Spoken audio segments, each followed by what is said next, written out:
Okay, Assalamu alaikum. Today I will tell you in this video about impacted wax treatment. तो हम यहाँ पे जो miscellaneous condition to the external ear कर रहे हैं ओपीडी में मोस्ट कॉमनली जो प्रेजेंटेशन से जो पेशेंट आते हैं वो यही कंडीशंस आते हैं कि उनको इम्पेक्टेड वैक्स है। तो वो किस तरीके से प्रेजेंट करेंगे, वो बोलेंगे कि मुझे कान भरा भरा सा लग रहा है और कान में दर्द हो रहा है और उसको सुनाई कम दे रहा है। तो ये चीज़ होती है और कभी कभी उसको टिनिटस आवाज़ एडिट जो एक्स्ट्रा एडिट साउंड उसको सुनाई दे रही है, या फिर कभी कभी होता है कि उसको चक्कर आ रहे हैं। ये दो कंडीशन तो रेयर है, लेकिन जो दो उसके जो सिम्टम होते हैं, चीफ सिम्टम, वो होते हैं कि उसको कान भरा भरा सा लग रहा है और फुलनेस की शिकायत है, एंड सेकेंडली उसको जो है सुनाई कम दे रहा है, हेयरिंग इम्पेयर्डनेस है। तो ये दो कंडीशन के साथ प्रेजेंट करता है इम्पेक्टेड वैक्स की कंडीशन, जिसको हम सेरियोमिन भी कहते हैं। तो इसका ओरिजिन कहाँ से हुआ? तो ये होता है कि इतना सारा जो वैक्स है वो कहाँ से सीक्रेट हो रहा है और क्या पर्टिकुलरली इंसान जो है वो ऐसा क्या कर रहा है जिसकी वजह से ये कंडीशन उसको हो रही है। तो सबसे पहली बात है, जैसे कि हमने बताया था जो पुरानी वीडियो है उसके अंदर, कि हमारा जो दो पोर्शन होते हैं कान के, कार्टिलेजिनस और बोनी पोर्शन, और कार्टिलेजिनस पार्ट में जो 1/2 पार्ट है उसके अंदर जो है सिबेशियस ग्लैंड, हेयर फॉलिकल्स और स्वेट ग्लैंड होते हैं, जबकि 2/3 पार्ट में नहीं होते हैं। तो क्या होता है कि जो सिबेशियस ग्लैंड है और स्वेट ग्लैंड है वो जो है उन दोनों की ओपनिंग हेयर फॉलिकल्स के अंदर आके खुलती हैं। तो यहाँ पे क्या होता है, कभी कभी अगर हम इसके बारे में देखें कि ये जाके खुलते हैं और यहाँ पे सीक्रेट करते हैं वैक्स को। तो अब जो वैक्स है पर्टिकुलरली वो ये दोनों सीक्रेशन के अलावा जो डर्ट होती है या फिर जो हमारे जो सेल्स होते हैं क्रेटिन सेल, वो सारी चीज़ें बन के हमारा वैक्स बनता है। तो ये इसकी तो कंपोजिशन हो गई, ओरिजिन पता चल गया कि वो सिबेशियस स्वेट ग्लैंड की वजह से होता है। उसके बाद हम आते हैं कि इसका क्या फंक्शन है। वैक्स को हमें नॉर्मली लोग समझते हैं कि उसको मतलब साफ़ करते हैं, उसको निकालते हैं कि ये कान से निकलना चाहिए। तो ये it is wrong, it is very much wrong, क्योंकि कान की ये एक प्रोटेक्टिव फंक्शन के थ्रू काम करता है। जो वैक्स है वो प्रोटेक्टिव फंक्शन है हमारे लिए फॉर द ईयर।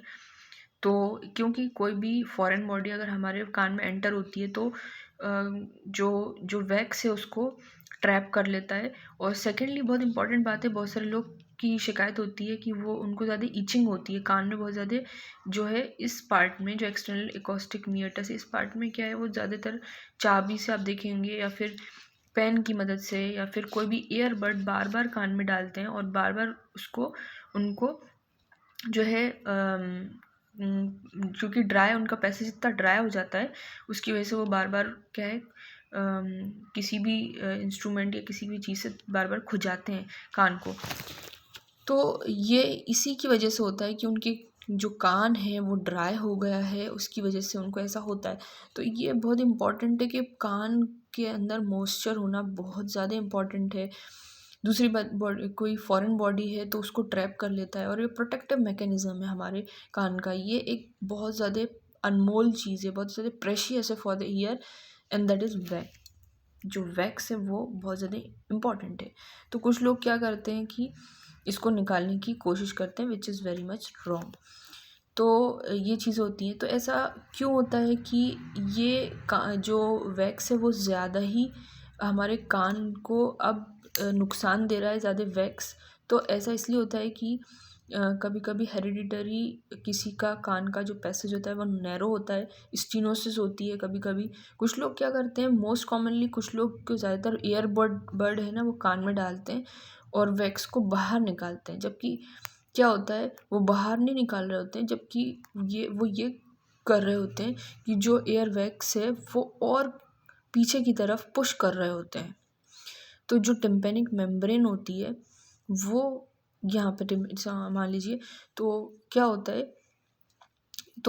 है कि वो ज़्यादातर क्या करते हैं ईयरबड से या फिर पेन से, तो वो उसको निकाल रहे होते हैं, वैक्स को निकाल रहे होते हैं। उनको लगता है वैक्स को निकाल रहे हैं, लेकिन वो क्या कर रहे होते हैं, वो पीछे की तरफ और भेज रहे होते हैं, जिसकी वजह से क्या होता है वहाँ पे वो जाके इकट्ठा हो जाता है।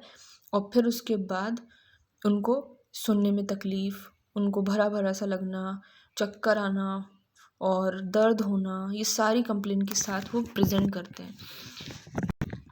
कभी कभी ये इम्पैक्टेड वैक्स इतना पीछे चले जाता है कि टिम्पेनिक मेम्ब्रेन से जाके टच होने लगता है।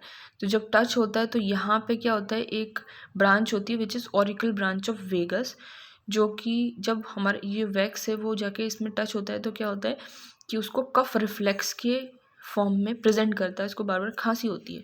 तो ये इसी की वजह से होता है क्योंकि ये ऑरिकुलर ब्रांच ऑफ वेगस जो है वहाँ से निकल रही होती है।